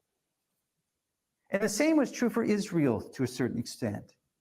God's chosen people who once rejoiced in the divine presence were now under condemnation, where even their worship was being regulated by uncircumcised Romans. And in fact, the temple is empty. They go to worship and the divine presence is no longer there. Imagine if we came together as Christians to worship right? For the Easter service, to celebrate the Easter feast, knowing that Christ will not be present, that God will not be with us in our worship. Imagine the effect that would have on us. This is why John the Baptist came preaching repentance in preparation for the coming of the Messiah, and why everyone from the metro area, you could say, came out to hear him in the wilderness. For they were looking for the consolation of Israel, as they called him, the one who would bring about a new Exodus. So in a single weekend, Jesus tore down the foundations for all of this dread and hopelessness. In his death and resurrection, the Messiah ended the old world order of fear and began a new week of hope. Which again, does not mean that fear is a thing of the past, because danger confronts us at every step. Satan may be bound, we might say, but he is not yet dead. By the way, you can find my pastor's sermons on the Church on the Square here on YouTube. I'm going to drop the link in the chat. So now he's getting into where we find ourselves at now. Still beset by Satan and in a world that wants us to be in terror. At every turn, Jesus reassures us with the same gospel command, this command that's backed by a promise, that's backed by the resurrection. Fear not, he says, for I have risen. But you don't understand, you say. My marriage is on the brink of collapse. My love, the love between my wife and myself has flatlined, and there's no way to revive it. To which Jesus would say, fear not, for I have risen. But I have a terminal disease, you might object, and there is no hope for a cure, and my end will soon be the grave. Even still, says Jesus, there is no need to fear, for I have risen. But I cannot conceive children, you lament. My womb is barren and my future desolate. To which, once again, Jesus replies, fear not, for I have risen. Again and again, the reassurance of Jesus is the same. And yet here's the thing, so many in our world today find no consolation in these words, none, zero. And that's because they've neglected the promise which renders them effectual. Indeed, with the prevailing expulsion of Christ from our culture, we are rapidly returning to an age of pre-resurrection terror. Mm-hmm. And the media is taking full advantage of this by bombarding us with endless peril, catastrophizing everything. The greatest example of which I think was the COVID crisis. But that will soon be replaced with the global warming crisis, or the overpopulation crisis, or the singularity crisis, or the transhumanism crisis. Yes. Crises upon crises. Let me pause it here for a second. I don't have time to cover it today, but there's this crazy story that 60 Minutes just put out. 60 Minutes, which has no credibility anymore after, I don't know if you saw the video I did where they put out a whole hit piece, propaganda piece on Moms for Liberty, and we're trying to make excuses for having sexually inappropriate material in children's school libraries while not showing any of the material and editing it out. 60 Minutes just put out this crazy video about how Russia supposedly has some ray gun, some microwave gun or something that they can shoot at intelligence officials to scramble their brains. But for some reason, I've seen people like Cernovich pointing on Twitter, they're not using it on the president, or they're not using it on Zelensky, or they're just using it on these different people in the three-letter agencies who already have bad track records, who are coming forward in a 60 Minutes piece where they're like, I have to be somewhat anonymous about this, but I've got to tell you, they have a secret ray gun. This is the dumbest. Yes, Savrix is like, what? I know, dumb. But you should see the comments on the YouTube video in 60 Minutes. It's terrified Americans. Terrified. Why isn't the US government doing anything about this ray gun, they're saying? Because it's the US government is doing something, in my opinion. In my opinion, they're putting out this false story. They're putting out this ridiculous story and sending these people to the media to that's just that's me. Again, I don't trust any of these people anymore. But the comments, whether it's true or not, the comments, terror, terror. Putin has a ray gun. Ah, okay. Impending disasters from dusk till dawn, with notifications of endangerment piling up on our phones, even as we sleep. Our culture is in a constant state of hand-wringing, with no joy to check the increasing anxiety, no hope to moderate its effects. And the effects are devastating.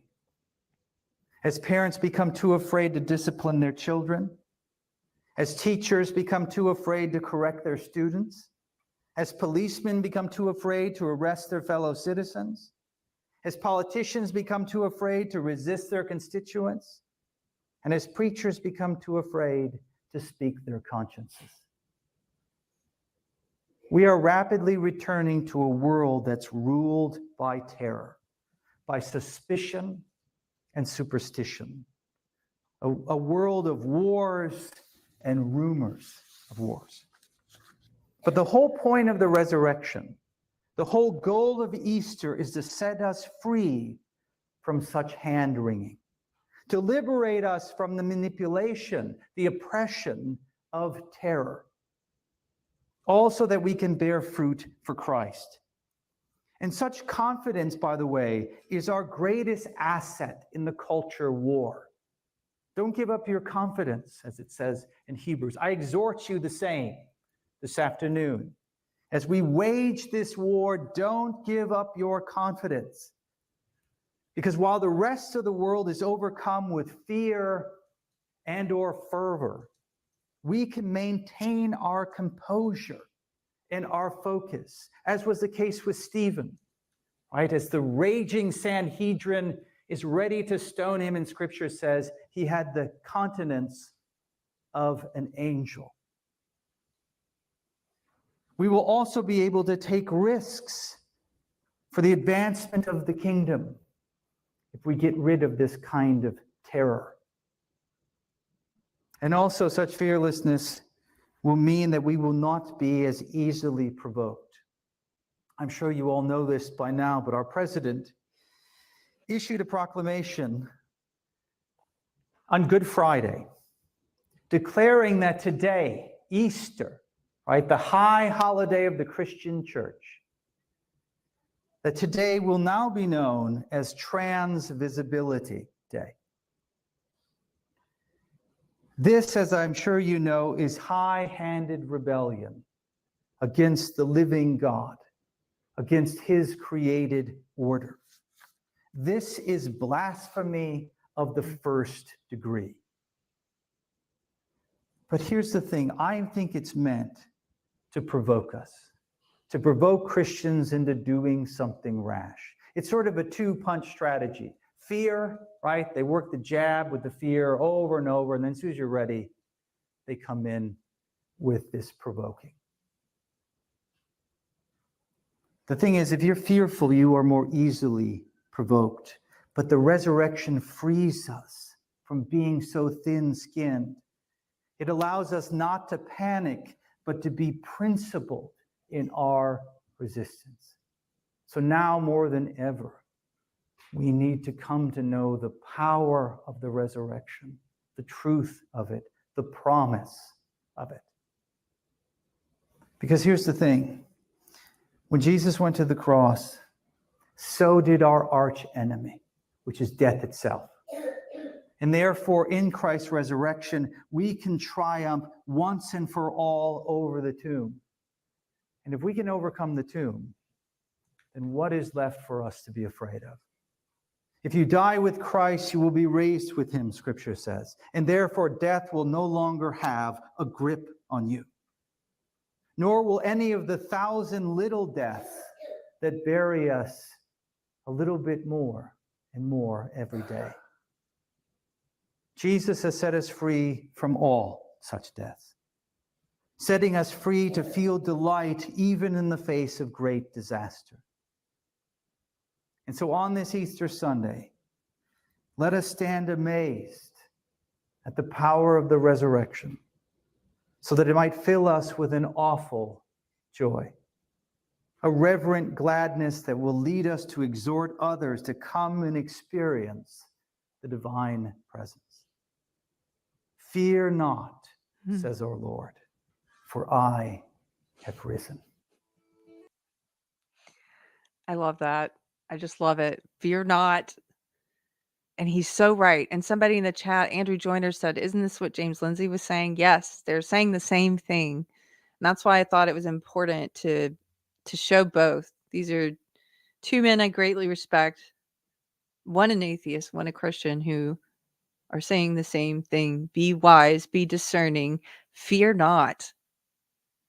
Fear makes you easily provoked. It makes you make mistakes. It makes you stupid. It makes you controlled easily. Just be wise and be confident, like my pastor said.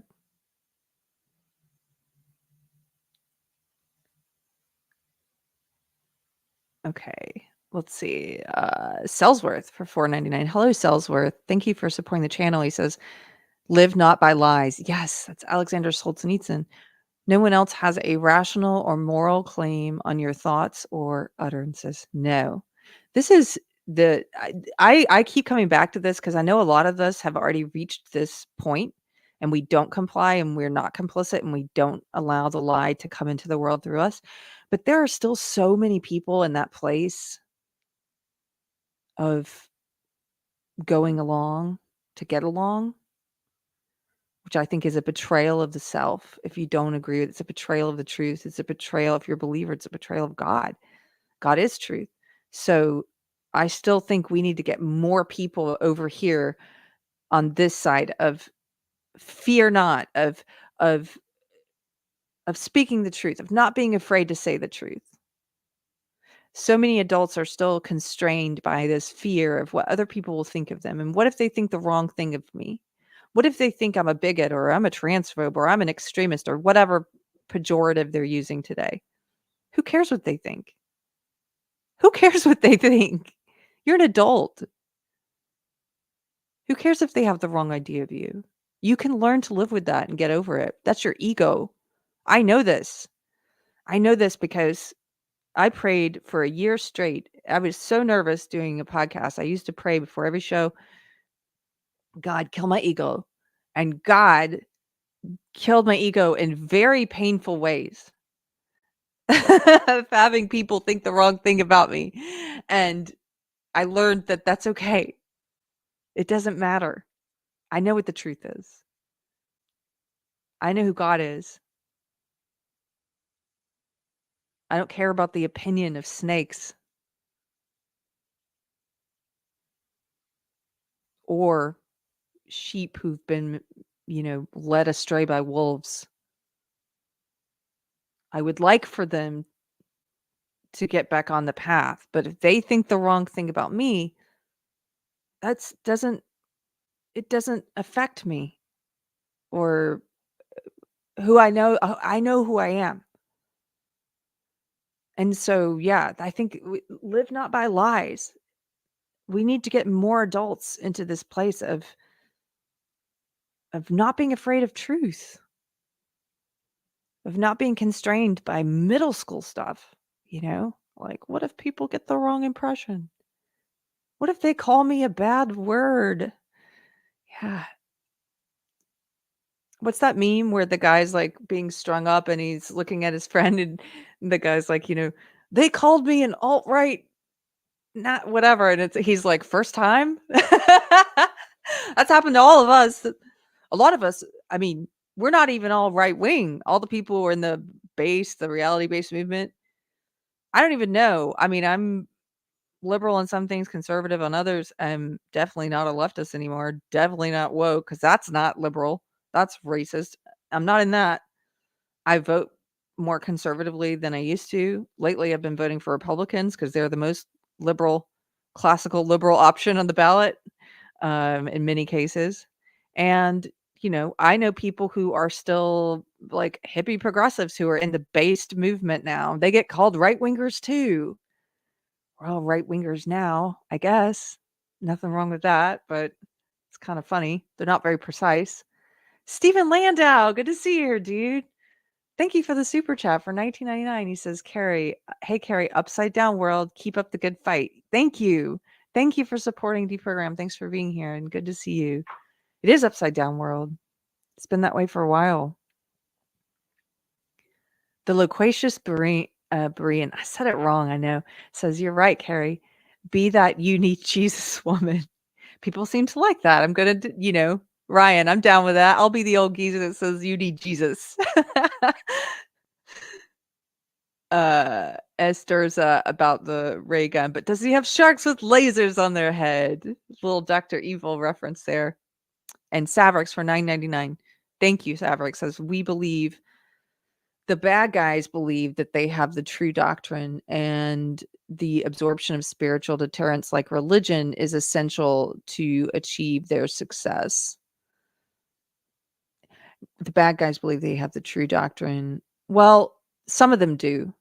Some of them do. Others, I think that they only believe in power. They only believe in themselves, fame, money, power. They don't actually believe in for woke, for example. There's a lot of people who push woke who are just bad actors. They don't actually believe this is the way to reach equality. They believe this is the way to benefit themselves. There are some very sincere people in woke. I know this for a fact. They're the ones that their minds can be changed.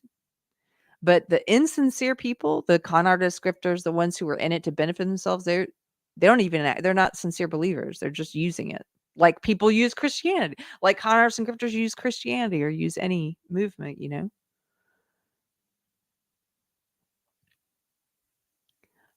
Okay, I'm going to wrap this up. I just wanted to close with a little bit of Matthew 10. This is where the title of today's video comes from, and this is when Jesus was sending the disciples out into the world and he was giving them instructions. And there's some of my favorite verses in here, like this part when he says, if anyone will not welcome you or listen to your words, leave that home or town and shake the dust off your feet. Truly, I tell you, it would be more bearable for Sodom and Gomorrah on the day of judgment than for that town. I think of this all the time. Think about when you waste time with a time waster online. You learn who the time wasters are. You can start to discern who is worth who can you have a conversation with even though you disagree passionately and it's worthwhile versus the bad actors and the ones who come with bad faith and are just there to be scoffers and fools and jerks and beeholes, honestly. Like the time wasters who just want to waste your time. They have zero curiosity about what you have to say. They're just there to mock or waste time or to try and be right. Total waste of time. Unless sometimes if there's an audience of people around a time waster, it's worth putting them in their place. But otherwise, be gone. This Bible verse. I think of when I start to waste time on that kind of interaction, it's like, wait a minute, shake the dust from my feet. Like I need to be gone. I need to be moving on to something worthwhile, to a person worthwhile, a conversation that's worthwhile. So it's sort of like don't throw your pearls before swine, that other Bible verse. Like don't waste your time on those people. So I love that verse, but that's not the one I'm getting to. Here's the one. So these are the instructions that Jesus was giving, remember, and he says, I am sending you out like sheep among wolves. Therefore be as shrewd as snakes and innocent as doves. Shrewd as vipers, shrewd as serpents, innocent as doves. That means be smart about the world, be discerning, understand how evil the world is or can be, understand how evil humans can be, understand how evil you can be, we can be. Understand evil. Don't be naive. The world is full of snakes. You have to be as smart as a snake, but you have to be as innocent as doves. You have to uphold your principles and values. You have to have principles that you don't break. Otherwise, you become a hypocrite. You have to live the way Jesus taught you to live if you're a believer. That's what this is about. Be smart as the snakes, but innocent as doves. That's how you stay. That's how you best a snake. You don't best a snake by becoming a snake. Be on your guard, he says. You will be handed over to the local councils and you will be flogged in the synagogues. On my account, you will be brought before governors and kings as witnesses to them and to the Gentiles. But when they arrest you, do not worry about what to say or how to say it. At that time, you will be given what to say, for it will not be you speaking, but the Spirit of your Father speaking through you. And now he's telling them about the world and what's to come, the chaos, the upside down nature of the world. Brother will betray brother to death and father his child. Children will rebel against their parents and have them put to death. You will be hated by everyone because of me. But the one who stands firm in the end will be saved. When you are persecuted in one place, flee to another. Truly, I tell you, you will not finish going through the towns of Israel before the Son of Man comes. The student is not above the teacher, nor a servant above his master. It is enough for students to be like their teachers and servants like their masters. I'm going to skip down here to this. Do not be afraid of them, for there is nothing concealed that will not be disclosed, or hidden that will not be made known. What I tell you in the dark, speak in the daylight. What is whispered in your ear, proclaim from the roofs. Do not be afraid of those who kill the body, but cannot kill the soul. Rather, be afraid of the one who can destroy both soul and body in hell. Are not 2 sparrows sold for a penny, yet not one of them will fall to the ground outside of your Father's care. And even the very hairs of your head are all numbered. So don't be afraid. You are worth more than many sparrows.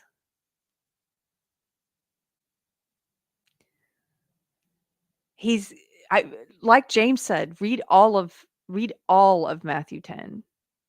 It's very relevant today. And I thank you for the atheists, the people of other faiths who stuck around today. If you listen to this and you're interested in it, I appreciate you, and I appreciate you being able to hear sometimes me talking specifically to fellow believers and not feel offended. Like, what about me? I think you can understand and agree with a lot of this, even if you're not a believer. So, okay. I appreciate you guys. Thanks for hanging out today. Elsid, I'm not going to go back and read the Andy No thing now because I think it's kind of taken me back, and I kind of want to end on this note that I ended on. I am putting the link in the chat so you guys can go and read Andy's page where he's talking about the same stuff, the Trans Day of Visibility in Biden, and he's got a whole report that he's linked there about an arson and a so-called trans person who was a suspect in an arson attack on a church. So you can go to Andy No's page to read that.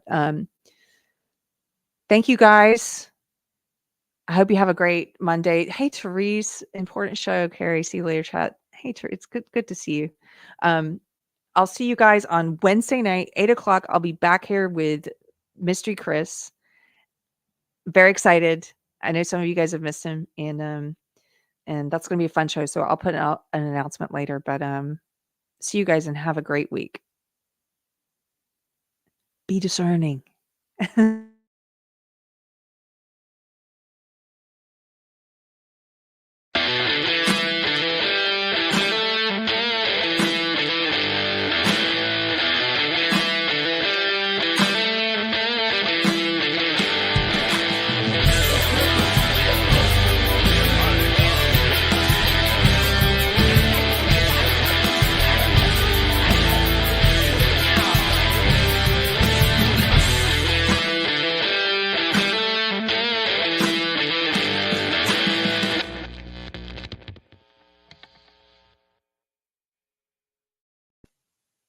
Oh, I'm still here.